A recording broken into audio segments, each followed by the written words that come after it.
السلام علیکم خواتین و حضرات، جب مونچھوں والی سرکار رانا ثناء اللہ گرفتار ہوئے اور ان پہ مقدمہ چل رہا تھا تو ایک دن عدالت میں جب وہ پیشی پہ کمرہ عدالت میں آئے تو شہر کی سڑکوں پر ایک گاڑی بہت تیزی کے ساتھ چلتی ہوئی عدالت کی طرف آ رہی تھی اور عدالت میں پہنچنے سے پہلے ہی گارڈز نے اس گاڑی کو روک لیا اور کہا کہ گاڑی اندر نہیں آ سکتی.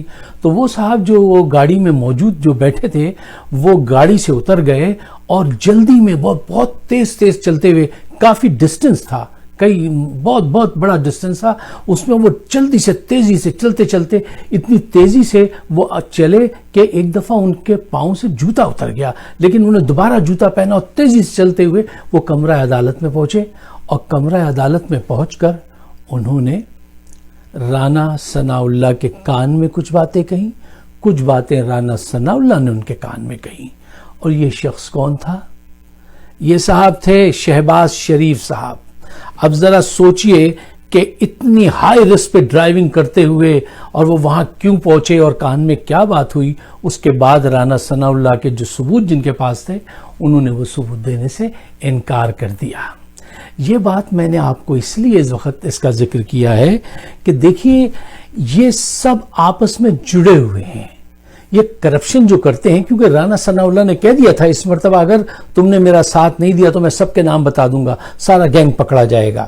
اچھا، اب یہ کیا ہے کہ یہ ہوں یا نواز شریف ہوں یا آصف زرداری ہوں، ان میں کبھی اتنی ہمت نہیں تھی، کبھی آپ نے نہیں دیکھا ہوگا کہ یہ اپنے کسی کرپٹ وزیر کو فارغ کریں، نکال دیں. کیونکہ یہ اس سے اپنا حصہ لیتے ہیں. یہ وجہ ہے اور کوئی وجہ نہیں ہے. اچھا، یہ سب منظر کی کوئی پرانی باتیں نہیں ہیں، یہ ابھی کی باتیں ہیں. یہ ہمت، یہ جرت اللہ تعالیٰ نے صرف عمران خان کو دی ہے کہ وہ ایک دفعہ اپنے بہت سارے ایم این ایز کو نکال چکے ہیں کے پی میں. اب اگر جہانگیر ترین پکڑے جاتے ہیں یا خسرو بختیار پکڑے جاتے ہیں تو عمران خان کہتے ہیں چاہے میری پارٹی میں وہ شخص موجود کیوں نہ ہو، آپ پکڑیں اور اس کے خلاف کارروائی کریں. یہ جذبہ اس وجہ سے ہے عمران خان کو کہ وہ اپنا حصہ نہیں لیتے. He is not corrupt at all. خواتین و حضرات، گزشتہ 40 سالوں میں وہ پہلا پرائم منسٹر ہے، پہلے پرائم منسٹر ہیں عمران خان جو کرپٹ نہیں ہیں اور کرپشن کے خلاف وہ فائٹ کر رہے ہیں. تو اس موقع پہ کیا ہوگا؟ دیکھیے، ان پہ بے جا تنقید ہوگی اور بہت ہائپ ہوگی، بہت بڑی تنقیدیں، الزامات اور جو ہے کارروائیاں ہوں گی ان کے خلاف، اور اتنی ہی تعریف ہوگی جب وہ کامیاب ہو جائیں گے. یہ بڑی نیچرل سی بات ہے. کیوں؟ کرپشن کو ختم کرنے کے لیے خواتین و حضرات آنکھوں میں آنکھیں ڈال کر کارروائی کرنی پڑتی ہے.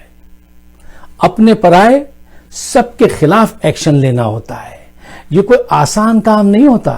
کرپشن کو ایلیمنیٹ کرنے کا اس کے علاوہ کوئی طریقہ نہیں آتا کہ you must come forward and challenge the corruption کہ وی آر ہیئر، اب تمہیں ہم کرپشن نہیں کرنے دیں گے، چاہے وہ اپنے میں سے ہو یا پرائے میں سے ہو.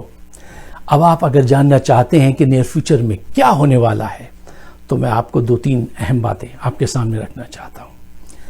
پوائنٹ نمبر 1، دیکھیے کورونا کے خلاف عمران خان کی حکمت، ان کی سوچ جو نیک نیتی پہ، میں اکثر دیکھتا ہوں کہ عمران خان کے پاس ٹیم تو کوئی بہت فیبولس ٹیم نہیں ہے، لیکن یہ نیک نیتی کی وجہ سے اللہ تعالیٰ ان کو کچھ ایج دیتے ہیں اور یہ نکل جاتے ہیں کرائسس میں سے. یہ جو کورونا کے خلاف حکمت عملی اختیار کی ہے تو اس میں بھی اللہ تعالیٰ نے عمران خان کا ساتھ دیا اور کورونا سے ایک دفعہ قوم باہر آ گئی تو یہ اپوزیشن کا چہرہ بگڑ جائے گا، اتنی بڑی شکست ہوگی. اور اس دوران میں نے ایک دفعہ کئی ویک پہ 3 ویک پہلے ایک پروگرام ریکارڈ کیا تھا کہ لوگوں کو کیا، ورکرز کو کیا کرنا چاہیے کہ خلوص دل سے سچائی کے ساتھ لوگوں کی خدمت کریں، ان تک سامان پہنچائیں اور ساتھ ساتھ ڈیٹا جمع کریں کہ آنے والے الیکشن میں ہمیں کہاں سے کون سے کینڈیڈیٹ چاہیے ہوگا، ہمیں کیا کرنا چاہیے اور کیسے آگے بڑھنا چاہیے. دوسری بات، پاکستان میں یہ جو اناؤنسمنٹ کی کنسٹرکشن انڈسٹری کی، یہ پاکستان کی قسمت بدل دے گی، پاکستان کا حال حلیہ سب کچھ بدلنے جا رہا ہے. یہ اتنی بڑی چینج ہے کہ جو بہت واضح طور پہ ودن 2-3 ایئرس نظر آنی شروع ہو جائے گی. یہ بہت بڑا کام ہوا ہے. یہ آپ دیکھیں گے کہ یہ کیا سے کیا ہو جائے گا، پاکستان انشاءاللہ کتنی ترقی کر کے آگے نکلے گا۔ تیسری بات، فوج نے اب یہ طے کر لیا ہے کہ عمران خان کے خلاف کوئی کتنا بھی پروپیگنڈا کرے، دے ول اسٹینڈ بیہائنڈ ہم، اس کے ساتھ دیں گے، ان کا ساتھ دیں گے، 10 سال تک وہ کہیں نہیں جانے والے۔ کیوں؟ ہمارے پاس یہ بیسٹ چوائس ہے، اور وہ روز اپنی آنکھوں سے دیکھتے ہیں فوج والے کہ کون کیا کر رہا ہے۔